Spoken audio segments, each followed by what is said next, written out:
Namaste. I am Meenakshi, messenger of 909, the Gaia Minute. And today we are on day 4 of the 7 days of rest. The messages that I'm giving are how to connect and align with Gaia, how to resonate with her. And we do it in many different ways. Today I thought, or maybe the thought came to me, that's how actually I felt it. Let's tell a story. Let's tell the story of 909, the Gaia Minute, because it is a part of the history and of the collective unconscious and subconscious and consciousness of all humanity. In fact, sometimes I have even given the message to the birds as they came to me as I sat by the beach. So who knows where this message came from, and who knows where it has gone. As I speak today, and it's a day for rest and alignment, let's just take a moment to be very comfortable wherever we are. Let my voice just come in and out of your consciousness. Just stay aligned with your breath. As I speak, sometimes you will listen and sometimes you may stop listening. Thoughts may come and maybe you start following a thought and then come back to my voice or to your breath. It's a day of relaxing and resting, so do as you like, whatever is restful for you. Isn't that the best way? We don't have to get captured by anything except our own breath, which frees us and connects us to all. So, why the story of the Gaia Minute? I asked when this thought came to me. And I realized it's because just like we have been aligning with the elements and with our own self and with so many different threads in the universe and within ourselves, I realize it's the same with the story of 909, the Gaia Minute. We can't even know where it started, and I certainly cannot know where it will go. Where I've sensed is that it'll go out into the universe, into the multiverse, but who knows? Maybe it's a mystery. And that is the beauty. As the Native Americans say, who is God? He is the great mystery. The Creator Spirit is the great mystery. We don't really know where the entire creation comes from. So let's say this is a story that was created. My earliest memory is that of a child, but even before that is that of me as a child. So children are very much a part of this story. So when I was younger, not really a child, but I was a teenager in my late teens, coming back from the university, sitting in a bus. And I started counting the numbers behind every seat. The benches in the bus in India all had, I don't know if they still have them, numbers. And so I would start reducing the numbers. I would start adding and then bringing them into one numeral. And I realized something fascinating about the number 9. The number 9 does not change anything. It's almost as if it's invisible, and yet it's so present. So, as we know, if you add 1 to 9, then we have 1 plus 9, 10. And if you add 1 plus 0, it comes back to the number 1, where it started. And you can do it with any number. What about the number 9? 9 plus 9, 18, and 8 plus 1 again comes back to the number 9. But it's not enough to say that the 9 should not be there. And that word, that number, the presence of it, even the way it's shaped, kept staying in my mind. Not only the way it's shaped in the Roman numerals, but also in Devanagari. Different ways in which the number 9 can be written. But it always will act in the same way if we try to reduce anything by adding it to 9. And I understood one thing from it. If something is added to number 9, it changes some part of its quality.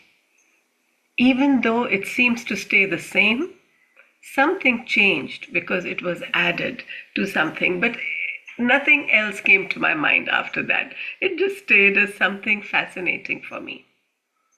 Many years later, I was playing a game with my daughter, and she started the game as we used to come back from picking her up after school.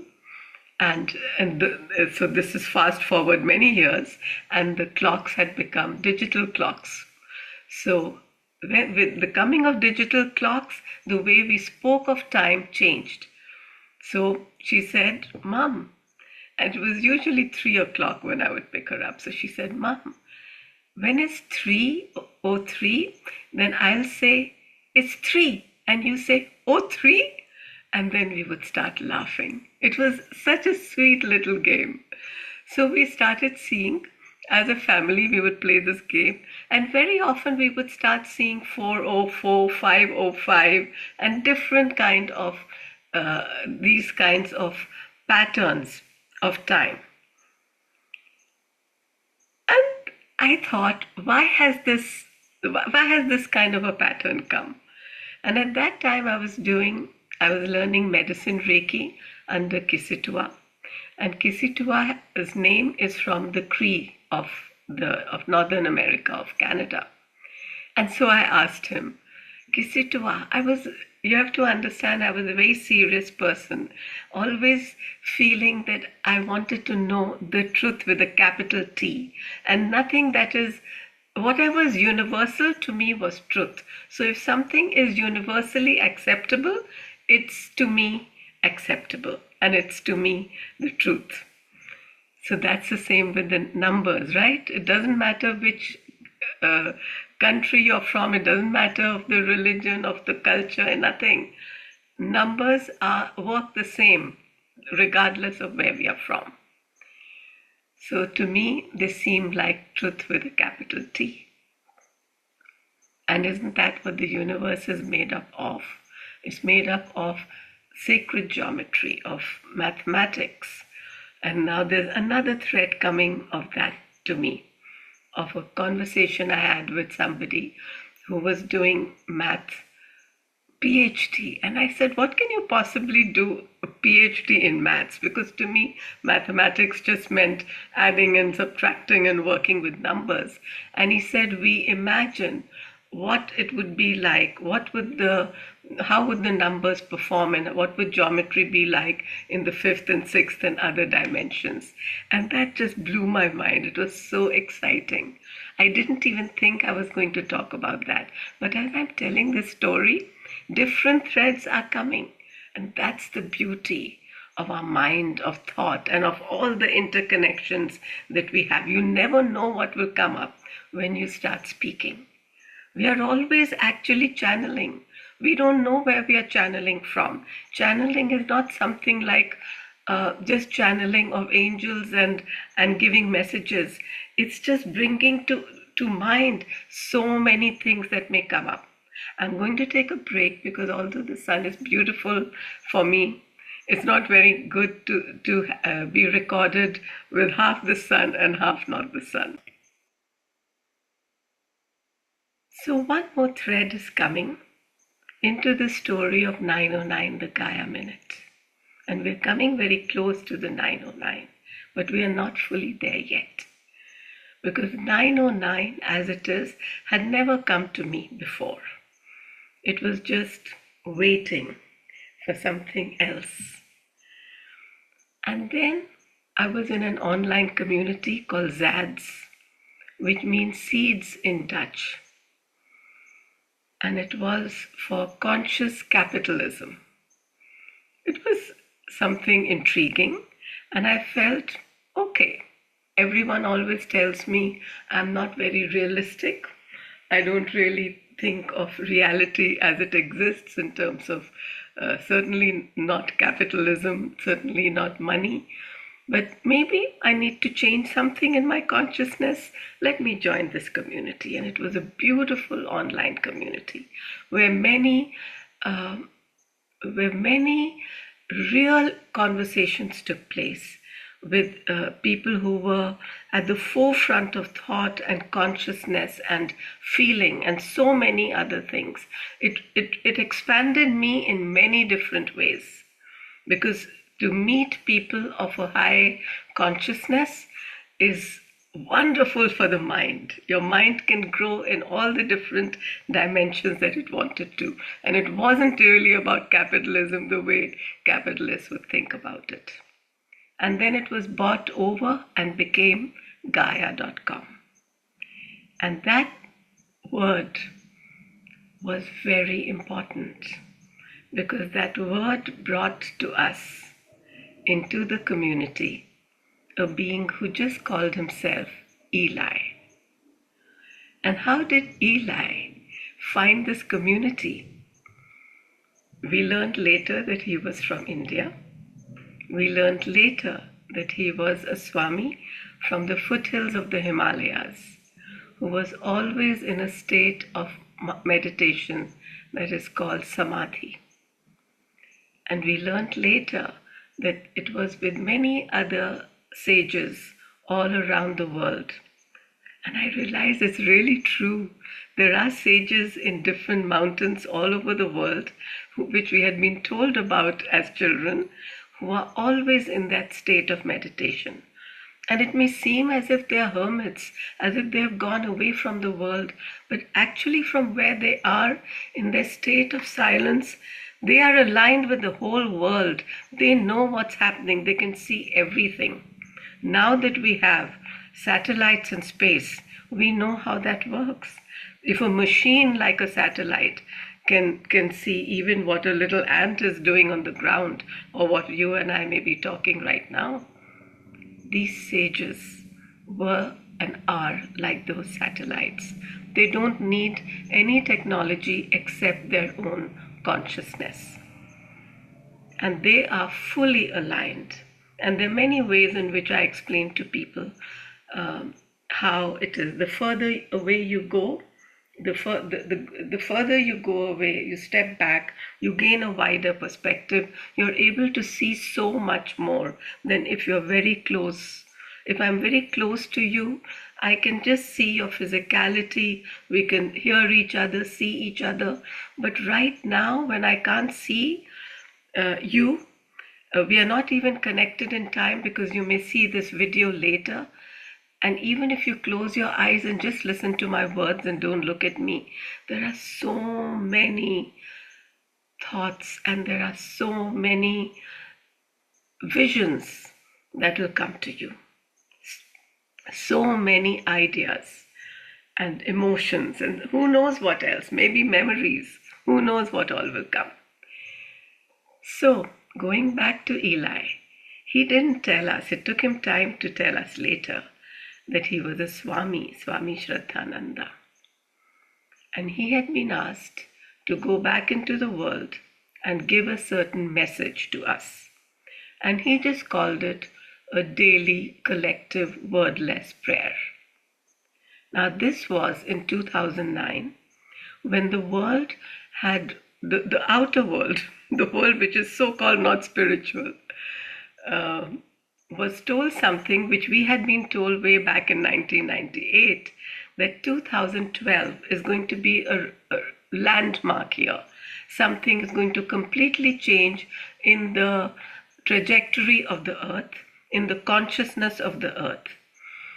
So this was in 2009, when I think they had made that movie called 2012, and people started being scared. They thought that the Maya calendar ending shows that the world will end.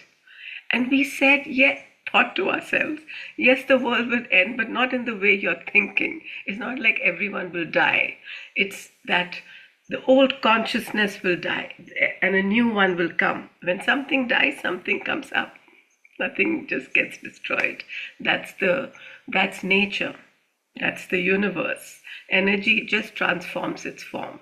It never disappears. But there was that fear. And when we started sharing his message of pray, pray, pray, people got so scared.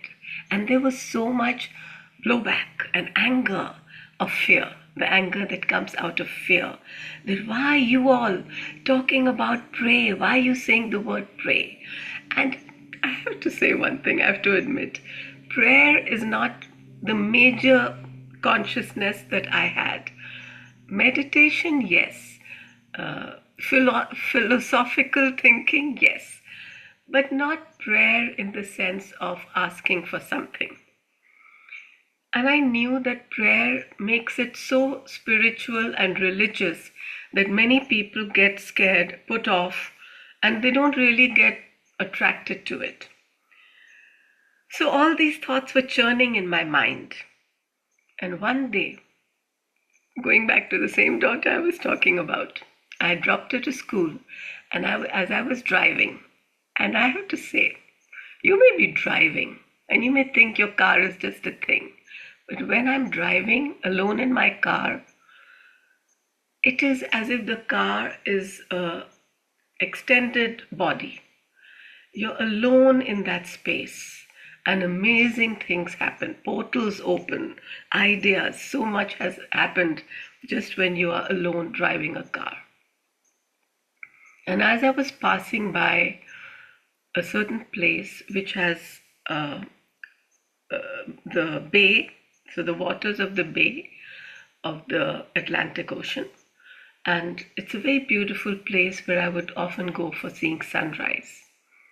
It was almost as if I got a download of a message. And that message came to me as a whole. And I thought later it came to me the way they say that Beethoven would get symphonies. He would just get the whole symphony together. So it was like a download. And it was something that I didn't want to change even one word. And I'm going to read it to you. So this is what the message came. 9:09, the Gaia Minute. Each day at 9:09 in the morning or evening, let us spend a moment or more to beam our highest vibration into Gaia, Mother Earth, with all sentient and insentient beings. To raise our vibration, we can pray, meditate, hold intention, or simply visualize Gaia as healed, healing, whole, radiant. When thousands of people join together in an endeavor such as this, the energy so generated can bring miraculous changes. When each of us does it in our own time zone, our Mother Earth and all of us get the benefit of around-the-clock healing. This is how the message came to me.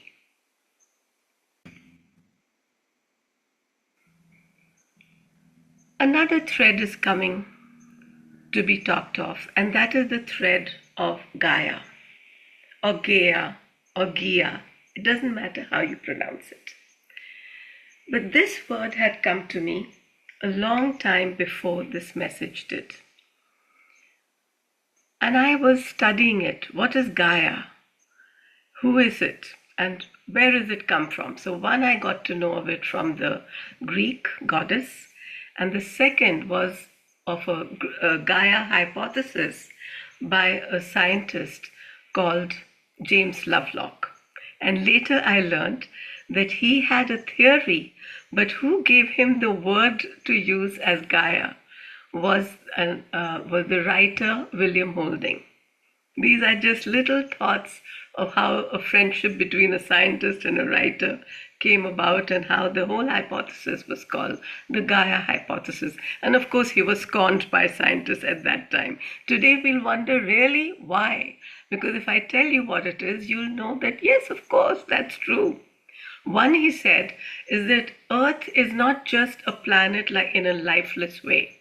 It is a living being. It is a self-regulating being, which we know. There's homeostasis. It adjusts its conditions so that it stays in a friendly range. It stays in a range which is beneficial to life.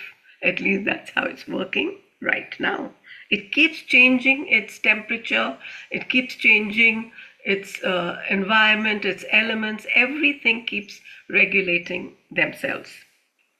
Then there is interconnectedness. The hypothesis that the biosphere, the atmosphere, the hydrosphere, and the pedosphere, that is the soil, they all are interconnected with one another. We saw yesterday, in yesterday's session, how they're all interconnected in our own bodies.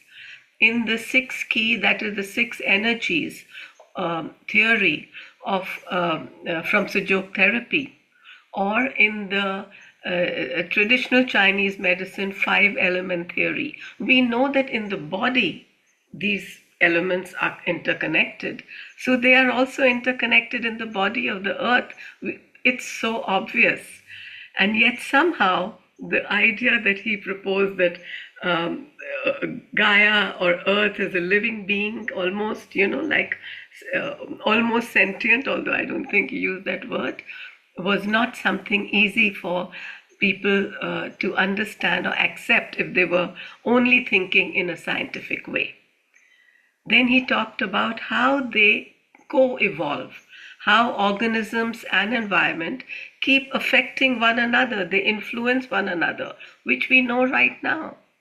If we burn lots of biogas, we know that everything gets into global warming. If the Earth lets in too much of UV rays, we know that it can affect our health. So we are all affecting one another. And then, of course, we know that he talked about it.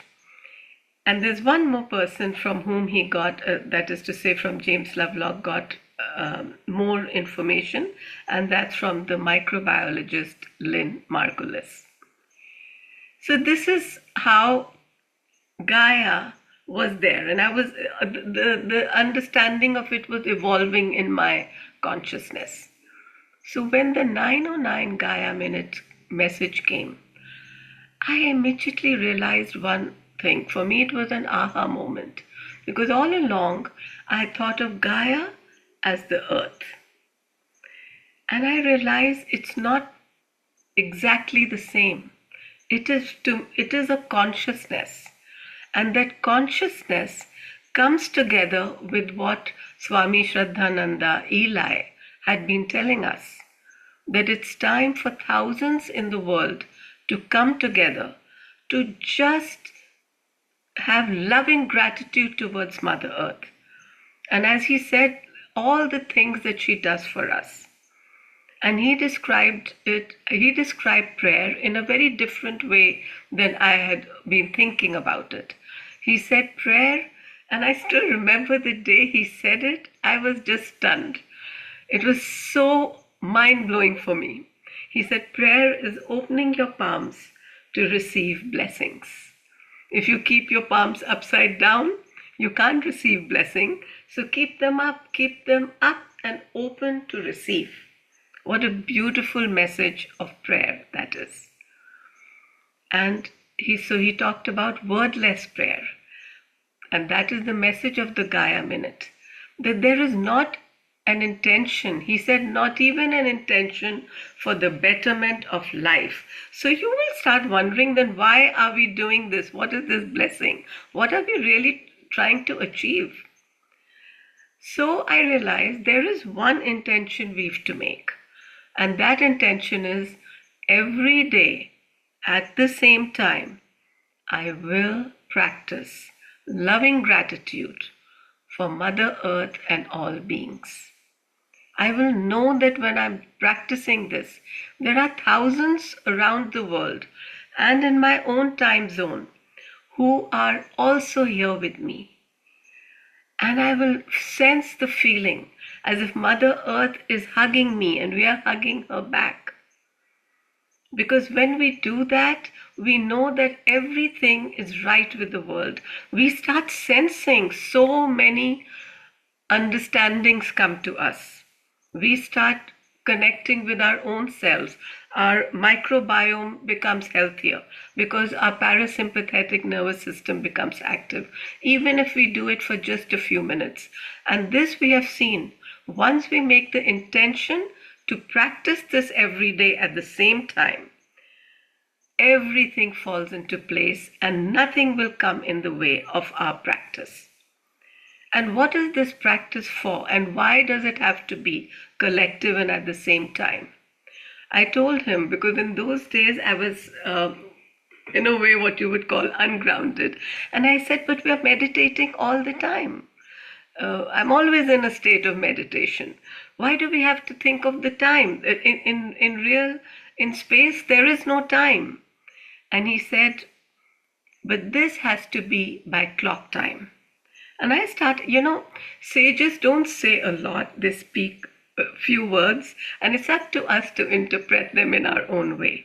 And he never said, use my words. He said, use whatever words come to you, but please share this message. And so I realized one thing, that the moment we say clock time, we come to this third dimensional reality, and the fourth dimensional, because fourth is time. And when we do that, we bring it into our daily practice when we know that if we have a certain project, we must be there at a certain clock time. We get up at a certain clock time. And then if you really look at it, our clock times are affected by the sun. So even though we say that our clocks are made by human beings, time is not made by human beings.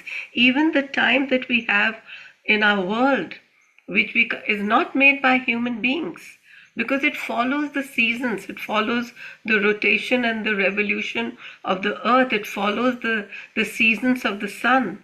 And these are very real in our life. These are from the universe, and this is the reality in which we are living. So this practice we have to bring in this reality, in our actual real world, so that it doesn't just remain something out there, something woozy and something woo-woo. So it's important to do this practice every day at the same time. But of course, if you feel called to it, if you don't feel called, it's okay not to do it. But if you're here, I think you have heard the call. So when I heard the call of 909, Eli said wonderful things. I hadn't even thought of that. And he said, we may think that we have thought of the number 9. And this is what he said, and I'm going to read his words. He said, please let everyone know, and you can quote my mail if that is the right way to do it, that I am deeply moved and I feel whatever is evolving is the right evolution and is guided by divine will. We have a long way to go, but it is an auspicious beginning already. Just observe how divine will works. The number 9 was predestined to appear, though it looks like we decided on 9. The number 9 is the most humanitarian of all numbers. Humanitarian, warm, responsive, compassionate, self-sacrificing, universalist philosophy, community orientation, etc. are its typical characteristics. 909. Please tell everybody that 9 minutes of prayer time is indicated by the divine choice. He said later that it doesn't have to be, we have to also know that 909 Accept it as a vibration. So for any reason you're not able to have your daily practice exactly at 9:09, do it at an exact time that calls to you. Because at some time, somewhere in the world, it is 9:09. So as you can see, although in one way it's a very specific practice in the sense of it saying every day at the same time, it isn't done in the way of religious thinking, which is a rule or something that you must do. It is more of a suggestion, of a invitation. And in the beginning, because he had told me share it with people, I said, I don't even like to tell my children what to do. How do I tell people that they must do it? It actually took me a few years of understanding, because many people got excited and signed up. We had put up a note on Facebook, and many people had signed up for 909 in different places. But I realized, therefore, that it's not that we are telling people, we're not even inviting, we are informing. People are just waiting for this call. They were just waiting that, yes, it's time now to have a practice where we are just in loving gratitude. Because, as he said, and so many others do also, this universe is love. It's unconditional love. There is nothing in this universe except love. How can we feel this love if we don't have this feeling of this immense gratitude that we feel when we just say our gratitude to Mother Earth? So many more ideas have come after that. But just this moment was so vibrant, was so beautiful, and has continued to this day so many years. And I see now, in the beginning I had put it out there, does anyone see 909? And I realized that they're spiral numbers, so I call them the spiral numbers. And no, in the beginning nobody used to, and now so many people tell me, yes, I see these numbers. And I understood the meaning of a spiral number. It isn't the number 9, it is 909. Because as I was explaining many times, you are at a certain level, let's say it's number 9, you go around and when you come back it's 9 again. But you are not the same.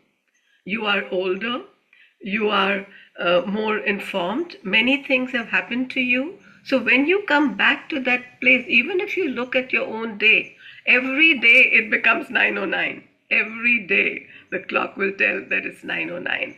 But you are not the same person. You are never experiencing the same time again.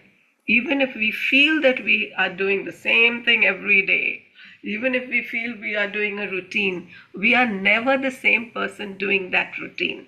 Your body has changed. You wake up one morning and suddenly you have gray hair. Or suddenly a joint which was working perfectly well one day isn't working the other day. And then again it's working well. Maybe because you did some exercises, or maybe you did nothing, or you didn't know what you were doing, or maybe you just did some prayer, or maybe you just practiced 909, the Gaia Minute. And just those few moments of feeling that beautiful embrace. You know, there's a beautiful thing that Swamiji used to do, Eli. He used to go around on people's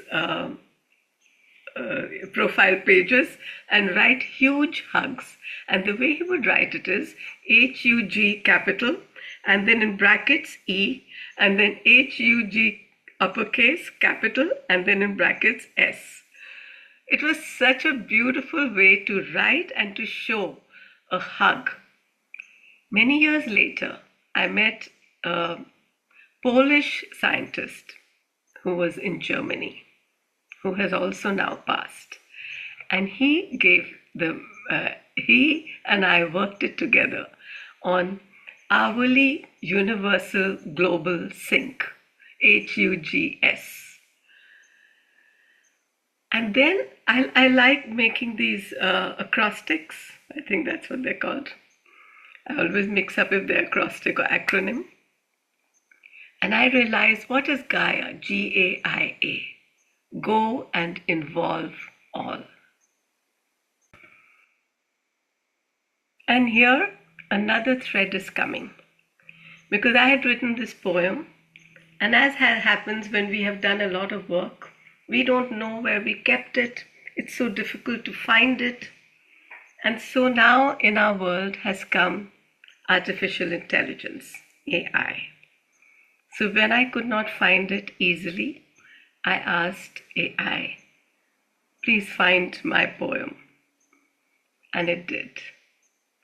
And it's called Gaia, Go and Involve All, It Is Time. Earth. And then it's a colon, which means Earth says.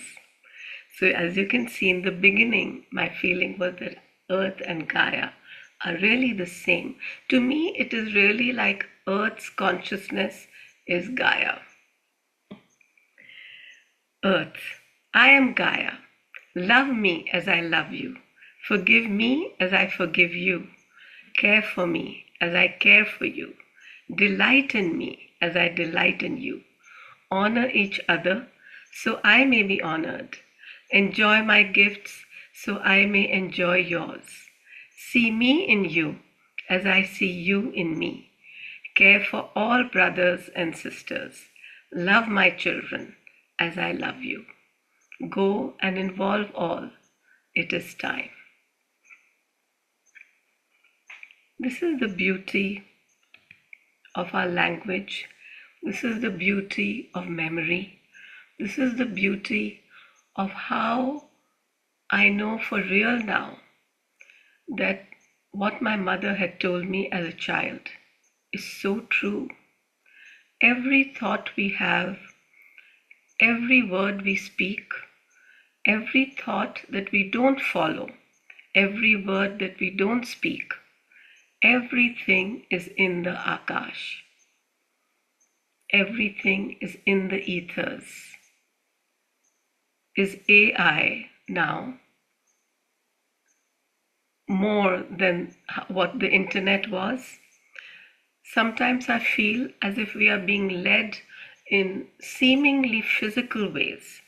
From our physical, we are going into the Akash. People of my age who were born in the 50s, we see how the world is changing. I remember the moment which was the 0 point at which I was no longer in a university, neither studying nor teaching, and not in a place where there was a good public library. So I had no access to so much of information that I wanted to access, and there was no way of reaching it. And this was just in 1990, in the 1990s, which I know for many of you may be old days, but or maybe you were born in those times. And then came the internet, then came the World Wide Web. And so I call it the WWW, is the World Wide Web of wonder. And it opened up a world in which you could access so much that you wanted to know freely available to us. We are seeing the Akash in the World Wide Web. And then there's so much information there. So many websites have come and gone, and that information is then lost. But then came the Wayback Machine. Now comes AI, and all these are the tools that we have. And maybe that are taking us forward. We don't know who is affecting whom. We are co-evolving. The Gaia hypothesis moves on.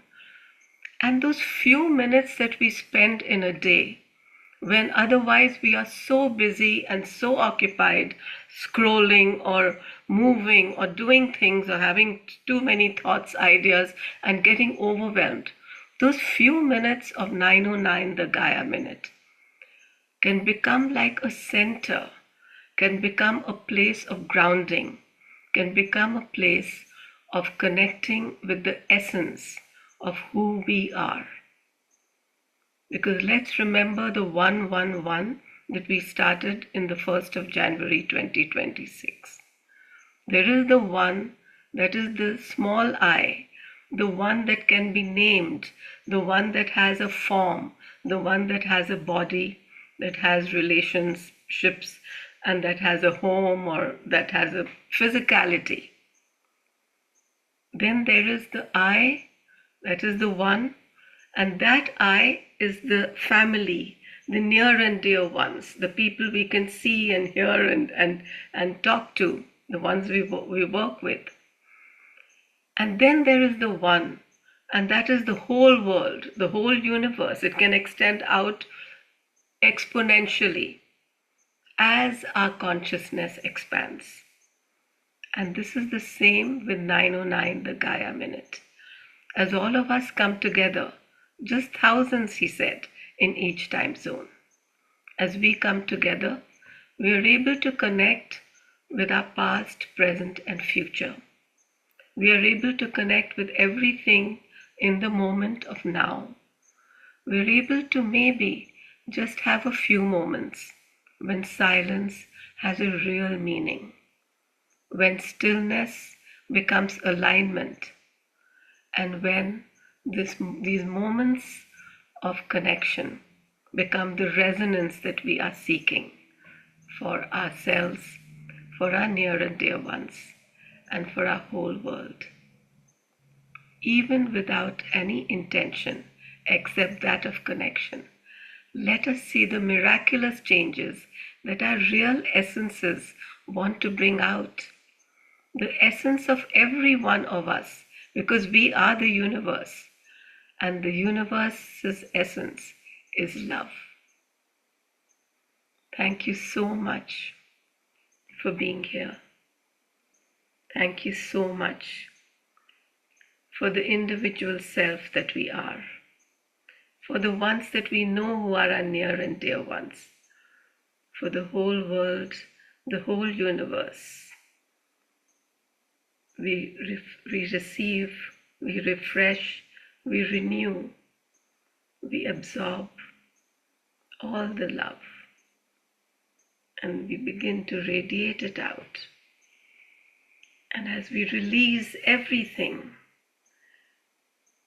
all the love comes back. For there is no boundary between the self and the not self. Everything is just one. Thank you.